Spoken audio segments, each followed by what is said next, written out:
ঢাকা বিশ্ববিদ্যালয়ের একজন সাবেক শিক্ষক নারীদের বোরকা এবং হিজাব নিয়ে বিরূপ মন্তব্য করেছেন এবং তিনি তার ওয়ালে এ ধরনের পোস্ট প্রায় করে থাকেন।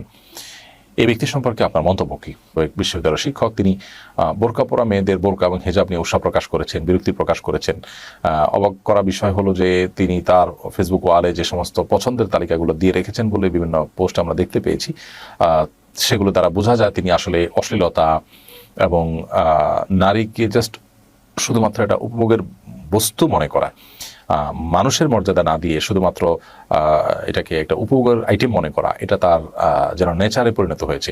তো এই ধরনের মানুষ তো আসলে বোরকার প্রতি তাদের উৎসাহ প্রকাশ করাটাই স্বাভাবিক, কারণ বোরকা যারা পরে থাকে তাদেরকে মনের মতো তাদের দ্বারা হারাম স্বাদ নিতে পারেন না, তাদের নিয়ে বাজে কল্পনা জল্পনা করা, নোংরা চিন্তা করার সুযোগ পান না। এই জন্য তাদের তো এগুলো নিয়ে উৎসাহ প্রকাশ করাটাই স্বাভাবিক।